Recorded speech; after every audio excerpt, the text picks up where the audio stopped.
The job no one wanted Jack was not like the others. He didn't wear heavy armor or brag about his kills in alien bars. He worked alone, quiet, precise. People said he had no feelings, no past, just cold eyes and steady hands. That's why the Tinsai, alien crime boss Varnak, came to him. Varnak was feared across 3 star systems. His face looked like cracked stone, and his eyes glowed red behind a mask of gold. When he called Jack to a secret meeting on a dark moon station, the message was clear. This was not a normal job. The room was cold and full of smoke. Jack stood across from Varnak, arms crossed, listening. "My wife has run away," Varnak said. His voice was deep and slow. "I want her found, alive, not hurt. Just returned." Jack raised an eyebrow. "You're Varnak. Can't you send an army?" Varnak's golden fingers tightened. "She has secrets. She knows things I don't want others to hear. I need someone quiet, smart, human." The payment was massive enough to disappear forever. Jack agreed, but something in Varnak's voice didn't sit right. It wasn't love he heard, it was anger. Not worry, but control. The trail led Jack to a forgotten jungle moon in the outer systems. No cities, no signals. Just thick trees, strange animals, and endless rain. According to reports, the wife Arlina was last seen near the crash site of a small ship. Jack landed at night. The trees whispered. His scanner beeped slowly. Broken gear lay half buried in the mud. Someone had lived here, set traps, built a fire ring, even left drawings on the rocks. The drawings weren't cries for help. They were of stars, faces, and peace. He found a metal bracelet hanging on a branch. It was delicate, old, and clearly made by hand. Her name was carved on it, Arlena. Jack stared at it for a long time. It didn't match the story he'd been told. She didn't seem like a prisoner, more like someone trying to forget everything behind her. That night, Jack sat by a fire, staring at the sky. A soft sound came from his comm device, a weak signal. He adjusted the dial. A voice whispered through the static, "If Varnak sent you, turn back. He's not what you think. And I am not his." Jack leaned forward, trying to catch more, but the message ended. He didn't sleep. In the morning, he found footprints, light ones, not rushed. Someone was watching him. He moved deeper into the jungle. Carefully, slowly. Then something fast struck him from behind. He rolled, drew his weapon, but stopped. It wasn't Arlina. It was a mercenary wearing Varnak's sigil. The alien snarled and fired. Jack barely dodged. The two fought hard in the mud until Jack knocked him out cold. Why was one of Varnak's own men trying to kill him? Jack tied the attacker up and searched his gear. The orders were clear. Kill the tracker. Do not let him find her. Jack stared at the words, his heart pounding. Varnak lied. He didn't want her back, he wanted her gone. Now Jack wasn't just hunting a woman. He was caught in something darker. And somewhere out there, alone in the jungle, a woman who once belonged to a monster was hiding. Waiting. Jack stood up, checked his weapon, and followed the footprints deeper into the trees. He was no longer working for Varnak. He wanted to hear her story. From her own lips, tracks in the wild, the jungle was alive. Trees as tall as towers swayed with thick vines hanging like broken ropes. Strange glowing insects flew around Jack's head as he moved forward, deeper into the moon's wild heart. But Jack wasn't looking at the trees anymore. His eyes were on the ground. The footprints he followed were not scared or hurried. They were calm, careful. Whoever made them knew this land. She was not running like a prisoner. She was walking like someone who belonged here. Jack crouched near a broken stone altar covered in moss. On it were symbols, alien letters, drawn by hand, not machine. At the center was a soft piece of folded cloth. He opened it slowly. Inside was food, warm, fresh. Someone had just been here. He felt her eyes before he saw her. Hidden in the trees, silent as the wind, she watched him. Jack didn't move. He didn't speak. He only stood, lowered his weapon, and turned away. Later, he reached a ruined ship half buried in vines. The door was open. Inside were blankets, books, and carved wooden figures placed on shelves. No weapons, no signs of madness or fear. This was not a hiding place. It was a home. Jack stepped over to a cracked screen on the wall. A log was still playing. "He will twist your words. He will never let me go," a voice said. "But I have found peace here, even if it's just for a little while." Jack touched the screen gently. That voice wasn't broken. It was tired and free. He stepped outside and was suddenly thrown to the ground. A sharp vine wrapped around his legs, dragging him. He grabbed. His knife sliced the vine and rolled to his feet. Just in time to see her. Arlina. She stood at the edge of the trees, wearing dark wraps and a silver band on her head. Her skin glowed faint blue in the jungle light. Her eyes were not afraid. They were sharp, watching, judging. Jack didn't reach for his weapon. He raised both hands. "I'm not here to hurt you," he said. "You followed his order," she replied. Her voice was clear but quiet. "You came to take me back." "No," Jack said. "I came to find out why you left." Arlena narrowed her eyes, then asked. He hesitated. "Why did you run?" She stepped closer. "Because I was never a wife. I was a trophy, a prisoner in silk. My name, my thoughts, my voice. They weren't mine anymore. I ran to remember who I was." Jack could feel the weight in her words. They weren't practiced. They were real. He looked around the jungle. "You made all this?" She nodded. "I had to rebuild myself." Suddenly, blaster fire cracked through the trees. Jack pushed Arlena behind him and fired back. A squad of armed aliens rushed in, wearing Varnak's colors. Not soldiers, assassins. He and Arlena moved as one, vanishing into the trees. She knew every path, every hiding place. They escaped into a cave behind a waterfall, breathing hard. Jack turned to her. "He lied to me. He sent others to kill me." She looked down. "He wants me dead. He fears what I know." "What do you know?" She looked him in the eyes. "Enough to destroy everything he's built." Jack was silent. The mission had changed. This wasn't a job anymore. It was a choice, and Jack was already starting to choose. The woman behind the title. The rain poured through the leaves like falling glass, soft but endless. Inside the cave, the air was warm and damp. Jack sat near a small flame, watching the alien woman who had flipped his mission upside down. She sat across from him, silent, calm, too calm for someone who'd just been hunted. Arlena didn't look like a fugitive. She looked like someone who had already accepted the worst and survived it. She pulled her damp cloak tighter and finally spoke. "How many women has Varnak hunted down before me? Did he tell you I was dangerous? Mad?" Jack didn't answer right away. "He said you ran, that you betrayed him." She laughed quietly. "Betrayal. That's what they always call it when a slave dares to walk away." Jack stared at her. "You were his wife." "I was his property," she said sharply. "Given as a gift during a peace deal. Dressed in gold, paraded like a jewel, and locked away behind silk curtains. My voice was only allowed to speak his name." Jack had met many aliens, some cruel, some kind. But the way Arlena spoke, slow, full of buried pain, made him feel something unfamiliar. Shamed that he had taken the job for credits. But now he was listening not to a target, but to a person. She reached into a leather pouch and took out a small device. She placed it on the floor between them. A tiny hologram flickered to life secret files, coded messages, blueprints of Varnak's empire. "I wasn't just his trophy," she whispered.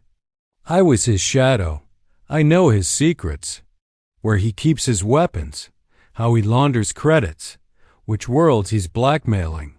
Jack blinked. You could ruin him. I could end him. He didn't know what to say. Everything he had been told was a lie. The job, the woman, the mission. None of it was simple anymore. Arlena looked at him.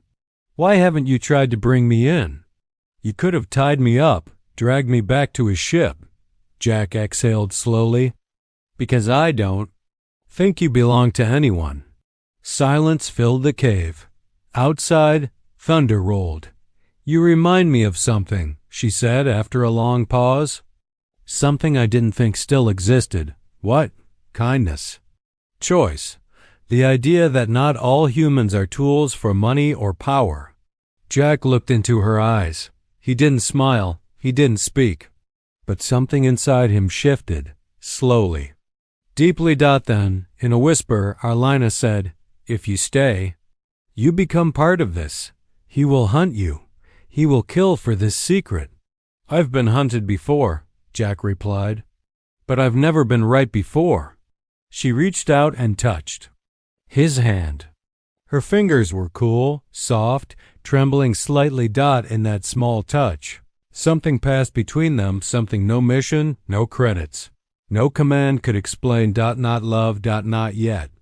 But something dangerous to the powerful. Hope. And hope, Jack knew, was the one thing Varnak could never control. Lies paid in blood. The stars above the jungle moon burned cold and silent, but Jack's mind was loud. He stood outside the cave, watching the treetops sway in the wind, every shadow now a possible assassin. Behind him, Arlena slept lightly, her back to the stone wall, the stolen secrets of Varnak's empire hidden in her satchel. Jack had once worked for warlords, pirates, smugglers, but this was the first time he felt like a traitor for doing the right thing. That night, he sent a message. Target lost, confirmed dead, no body, wiped out in a rock slide. He attached a blurry image of a smashed scanner and closed the channel. Then he smashed his own com. The lie was dangerous, but the truth was worse. If Varnak found out she was alive, he'd burn the entire moon to ash. By dawn, Jack and Arlena were on the move. He couldn't protect her from a distance. He had to hide her somewhere nobody would look. They moved through rivers, over cliffs, and across silent plains of glowing moss. She never complained. She never fell behind. At a clearing near the edge of the moon's deepest crater, they found it, an old wreck, half sunken into the ground. A scout ship, probably decades old, rusted and dead. But its cargo hold was still sealed, and the power core hummed weakly when Jack kicked it. Not perfect, he said. It doesn't have to be, she replied. It just has to be ours. They sealed themselves in and turned on the internal lights. The ship smelled like old metal and dust, but it was quiet, safe for now. That night, Arlena opened up. Do you know what it's like to have your thoughts sold? She asked softly. Every idea I shared became his weapon. Every weakness I saw, he turned into leverage. Jack looked at her. And the secrets? Why keep them? She hesitated, then pulled out a chip. Because power is not real unless someone dares to take it away. This chip holds every trade route Varnak controls, every illegal port, every name. You could collapse his empire. I could free thousands, she whispered. Or get them all killed if I fail. Jack knew then this wasn't about revenge for her. It was about freedom, not just for herself, but for all those still trapped under Varnak's shadow. Suddenly, a sharp beep echoed through the ship. Jack froze. Movement outside. Multiple signatures. He grabbed his weapon and looked through the viewport. Flashlights, shadows, voices in a harsh alien tongue. Varnak soldiers. They'd found them. Jack cursed under his breath. He didn't believe me. He knew. Arlena's hands were steady as she passed him a small knife. I'll fight. No, Jack said. You carry the future. I'll buy you time. I won't hide again. They locked eyes. Then the first explosion hit. The side of the ship tore open as blasters lit up the jungle. Jack fired from cover, dropping 2 soldiers. Arlana moved like smoke, fast and clever, pulling down crates, triggering defense systems from the wreck itself. This was not a frightened woman. This was a survivor who had learned how to fight monsters. In the chaos, a soldier grabbed Jack by the throat and slammed him against the hull. Jack's vision blurred, but through the pain, he saw Arlena appear. Behind the attacker. A single stab to the neck. The soldier fell. She dragged Jack back inside, locked the door, and powered the engine core just enough to trigger a power surge. Time to go, she said. As the moon quaked from the blast, they disappeared into the forest, once more bleeding, breathing, but alive. Jack never asked again who she used to be. Now he only wondered who she was becoming, and whether he'd survive the choice he had already made. The heat of battle, the weight of touch, the jungle burned behind them. Smoke climbed into the alien sky, rising like a black hand trying to choke the stars. Jack and Arlena didn't stop running, not even when the heat cinched their backs or when blood soaked through Jack's shirt. Varnick's men had come with fire and fury. What they left behind was ruin. They found shelter in an ancient root cave, buried deep beneath the forest floor. The air inside was hot and close, but it was safe. For now, Jack dropped to his knees. Gasping, Arlena crouched beside him and tore open his jacket.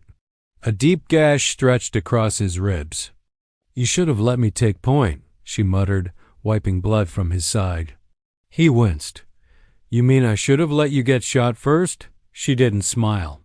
She pressed a cloth to his wound and whispered something in her native tongue, soft, sad words. Jack blinked at her. "What did you say?" "I said I wasn't ready to lose you." Silence fell between them, thicker than the shadows. Jack looked at her through the pain. "You don't have to say that. I know this is war. I'm just the idiot who stepped into your story." "No," she said firmly. "You stepped into my prison and opened a door." Her voice trembled not from fear, but from something deeper, something dangerous. Varnick's soldiers weren't chasing a traitor anymore. They were hunting a woman who had found someone willing to bleed for her. That was more terrifying than any secret she carried. That night, the cave grew quiet. Arlena leaned against the wall, her eyes half closed. Jack sat beside her, breathing slow, his arm bandaged, his pulse still racing. The silence between them changed. It was no longer cautious. It was something unspoken, something that hovered, just out of reach. Jack broke it first. "I used to believe everyone could be bought, even me, but now I think I was wrong." She turned to him. "What changed?" He hesitated, then said the words carefully. You made me want to protect. Something I can't own." Her eyes glistened in the dim light. Then, gently, Arlena reached for his hand. Her fingers were cold, but her grip was strong. She pulled his hand to her chest and let it rest just above her heart. "Feel that?" she whispered. "That beat? That's mine. Not Varnick's, not yours, mine, and I'm choosing to let you feel it. No kiss, no promises, just closeness in the dark. Real and terrifying." Outside, the forest began to move. Sensors Jack had placed earlier beeped softly. "They're coming again," he said. "Then we fight again." "No, not this time." Jack pulled out a hidden detonator. "We lead them into the canyon.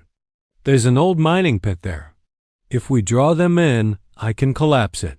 Arlena looked at him. "You could die doing that." Jack smiled faintly. "Well, I've done worse things for worse people. Might as well do something good for once." She grabbed his shoulder. "Then I'll go with you. Not as your prisoner, not as your mission, as your equal." Side by side, they walked back into the fire. The final scene of the night was not a kiss or a confession. It was two silhouettes standing on a cliff edge, watching a line of enemy soldiers approach, holding hands like shields made of flesh and bone. And in that moment, Jack understood. Something. Love wasn't soft. It was war. The love that can't exist.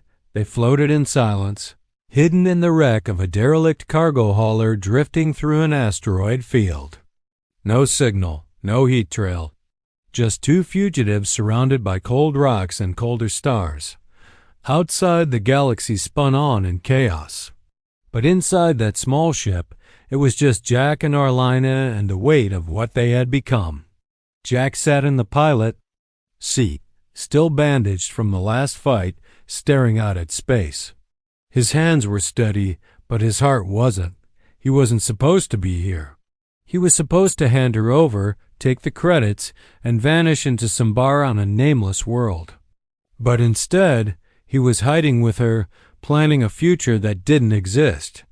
Arlina entered the cockpit, barefoot, quiet.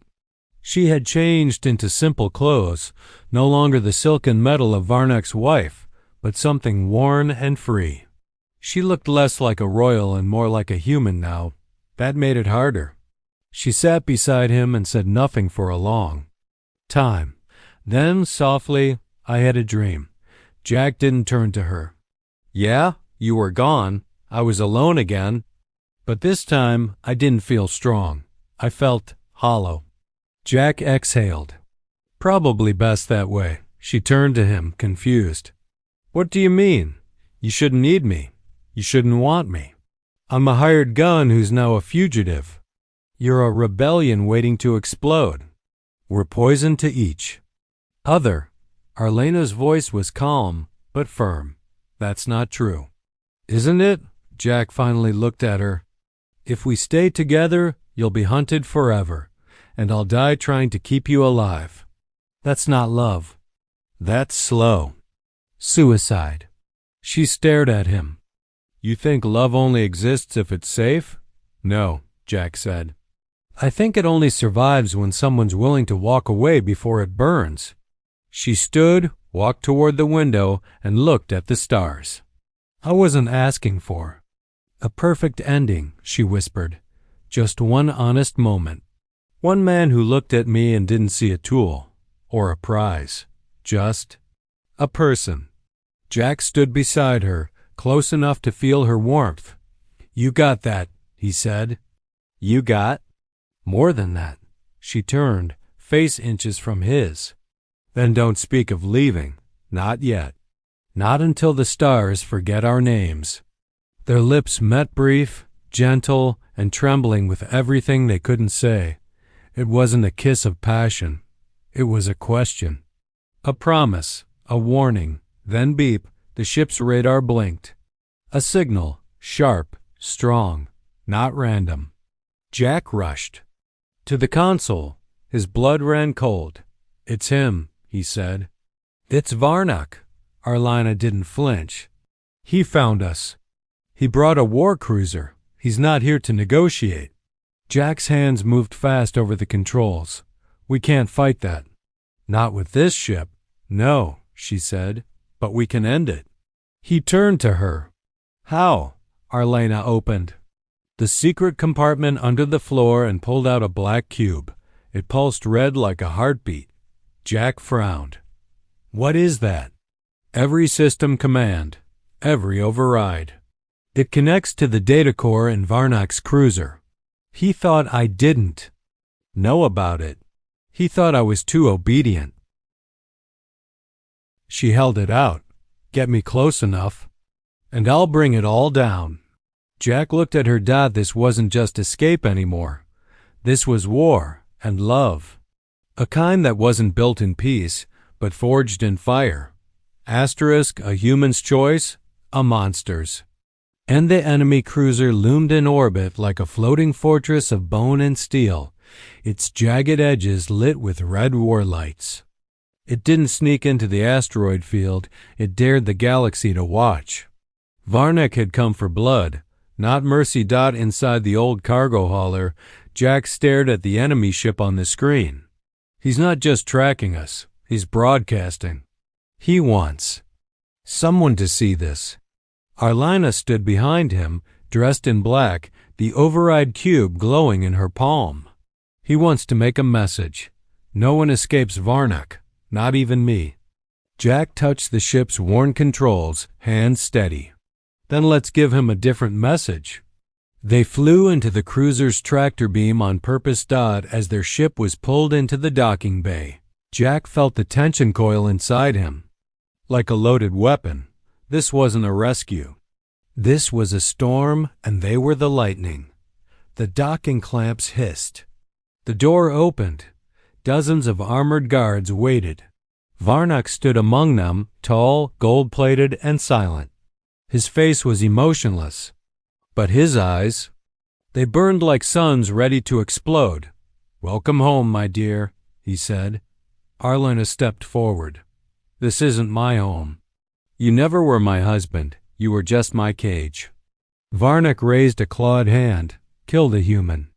But before anyone moved, Jack tossed a flash bomb to the floor.